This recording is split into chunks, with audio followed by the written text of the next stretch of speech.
बात करेंगे जो अलग अलग साइंटिस्ट हैं उनके जो व्यूज़ है वो एक दूसरे से बहुत डिफर करते थे। यहाँ पर हम दो साइंटिस्ट के बारे में बात कर रहे हैं, एक है डार्विन और दूसरे हैं डिवरीज। ठीक है, डार्विन सॉरी जो डिवरीज थे वो जो अपना एक्सपेरिमेंट है वो प्लांट्स के ऊपर कर रहे थे जिसका नाम है प्राइम रोज। डार्विन ने ये बताया कि जो वेरिएशंस हैं वो कॉज करते इवोल्यूशन को। ठीक है, वेरिएशन कॉजेस इवोल्यूशन। तो डिवरीज ने ये बोला कि म्यूटेशन कॉज इवोल्यूशन, म्यूटेशन की वजह से क्या होता है, इवोल्यूशन होता है। डार्विन ने ये कहा कि जो वेरिएशंस होते हैं वो स्मॉल और डायरेक्शनल होती है, जो आपका सेकंड पॉइंट है। और डिवरीज ने कहा कि जो mutation is random and directional less, means कोई स्पेसिफिक डायरेक्शन नहीं होता है। डार्विन ने ये कहा कि जो मतलब वेरिएशन है वो इवोल्यूशन तो करवा रही है, जो कि क्या है, स्मॉल और डायरेक्शन है। ठीक है, लेकिन डिवरीज ने क्या बोला कि वो रैंडम होती है और डायरेक्शन लेस होती है। फिर डार्विन ने ये बताया कि जो इवोल्यूशन होता है वो ग्रेजुअल प्रोसेस होती है उसकी, मतलब आराम आराम से होता है, लंबे समय को लेकर होता है। डिवरीज ने कहा सॉल्टेशन, सॉल्टेशन का मतलब होता है सिंगल स्टेप लार्ज म्यूटेशन, मतलब एक ही बार में एक म्यूटेशन आ जाता है जिसमें न्यू स्पीशीज़ की फॉर्मेशन हो जाती है, जिसको बोला जाता है स्पीसिएशन।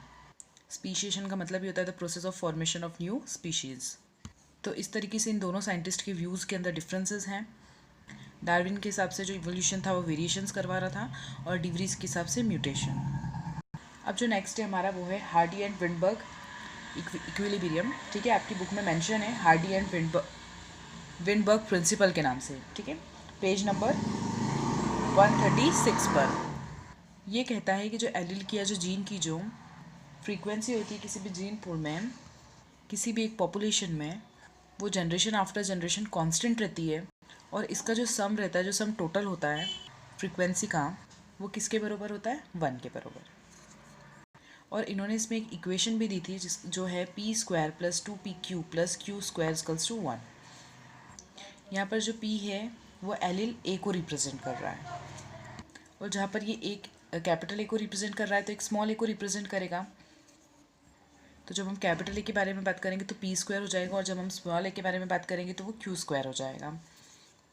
तो अगर इस तरीके से इक्वेशन आ जाती है कैपिटल ए और स्मॉल ए को किस तरीके से रिप्रेजेंट किया जाता है, तो आपको पता है कि जो पी है वो रिप्रेजेंट करता है कैपिटल ए को, और जो क्यू है वो रिप्रेजेंट करता है स्मॉल ए को।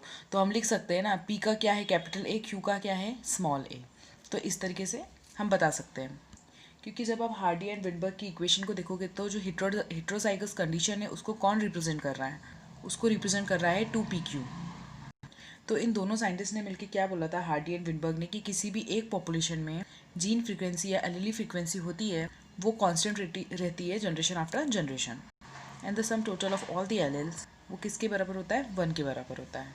तो जो इक्वेशन दी थी p square plus 2pq plus q square equals to 1, ये किसको रिप्रेजेंट कर रहा है, तो यहाँ पर एक जो है वो कैपिटल एलिल को और दूसरा जो है वो स्मॉल एलिल को, और हेट्रोसाइगस कंडीशन को रिप्रेजेंट करता है 2pq। तो कुछ ऐसे फैक्टर्स भी तो होंगे जो हार्डी एंड विंडबर्ग की प्रिंसिपल को अफेक्ट करते होंगे या डिस्टर्ब करते होंगे। तो ये कुछ फैक्टर्स हैं जो हार्डी एंड विंडबर्ग के प्रिंसिपल को डिस्टर्ब करते हैं। नेचुरल सिलेक्शन हो गया, रिकॉम्बिनेशन। रिकॉम्बिनेशन से क्या होता है, न्यू कैरेक्टर्स आते हैं, तो जो फ्रीक्वेंसी पहले थी वो अब नहीं रहेगी, चेंज हो जाएगी। फिर उसके बाद में आता है जीन फ्लो या फिर जीन माइग्रेशन। जब भी कोई ऑर्गेनिज्म या इंडिविजुअल एक पॉपुलेशन को छोड़कर दूसरी पॉपुलेशन में जाता है तो वो चीज़ माइग्रेशन हो जाती है। लेकिन जब ये प्रोसेस कॉन्टीन्यूसली काफ़ी समय तक चलता रहेगा तो उसको हम बोलेंगे जीन फ्लो।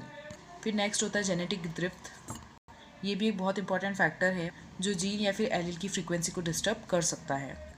अभी जो जेनेटिक ड्रिफ्ट है क्या है और ये कौन सी पॉपुलेशन में होता है, ये हमेशा स्मॉल पॉपुलेशन में होगा। और यहाँ पे जेनेटिक ड्रिफ्ट का मतलब होता है सडन चेंजेस। जब भी किसी पॉपुलेशन में सडन चेंजेस आते हैं और उससे क्या होता है, एक न्यू पॉपुलेशन की फॉर्मेशन हो जाती है। So the original drifted population, उसको हम कहते हैं फाउंडर्स। और जो इसका इफ़ेक्ट होता है उसकी वजह से हम इसको कहते हैं फाउंडर्स इफ़ेक्ट। ठीक है, तो इसके इफ़ेक्ट को याद रखना है, उसका नाम क्या है, founder's effect. So this is Hardy Weinberg principle. ठीक है, आपको बस इसमें इतनी ही चीज़ें याद रखनी है। चलिए अब हम आगे बढ़ते हैं नेचुरल सिलेक्शन की तरफ, किस तरीके से नेचुरल सिलेक्शन पॉपुलेशन या ट्रेड्स को अफेक्ट कर सकती है। अब ये जो नेचुरल सिलेक्शन है 3 तरीके से ट्रेड्स को अफेक्ट करेगी। फर्स्ट इज स्टेबलाइजिंग, सेकंड है डायरेक्शनल, और थर्ड है डिस्ट्रप्टिव। ठीक है, तो 3 चीज़ें हैं, स्टेबलाइजिंग, डायरेक्शनल एंड डिस्ट्रप्टिव। देखिए मैंने यहाँ पे एक ग्राफ बनाया, किसी भी पॉपुलेशन के कैरेक्टर को रिप्रेजेंट किया है। अब इसको हम 3 तरीके से एक्सप्रेस कर सकते हैं। सबसे पहले अगर किसी भी पॉपुलेशन में मेन कैरेक्टर को अगर फेवर किया जाता है तो उस पॉपुलेशन को हम बोलते हैं स्टेबलाइजिंग पॉपुलेशन। अब मान लो किसी भी पॉपुलेशन में हम एग्जांपल लेते हैं, हाइट के बारे में बात कर लेते हैं हम इसमें, ठीक है, कि हाइट जो है उसमें 4 फीट के लोग हैं, 5 फीट के लोग हैं और 6 फीट के लोग हैं, लेकिन सबसे ज़्यादा मिलने वाले जो ऑर्गेनिज्म हैं वो 5 फीट वाले हैं। तो जो इंडिविजुअल्स हैं उनका जो मेन कैरेक्टर क्या हो गया, 5 फीट वाले आपको ज़्यादा मिलेंगे, ठीक है। तो उसका जो हम ग्राफ बनाएंगे तो वो थोड़ी हाई पीक होगी, ठीक है, जिस तरीके से मैंने बनाया है यहाँ पर, ये जो पीक होती है ये हाई होगी। तो ये जो ग्राफ है ये बता रहा है कि यहाँ पर जो मेन कैरेक्टर है पॉपुलेशन में उसको फेवर किया जा रहा है। लेकिन अगर मैं ये बोलूँ कि 4 फीट के लोग ही सबसे ज़्यादा मिल रहे हैं तो ये वाला ग्राफ थोड़ा ब्लंट हो जाएगा।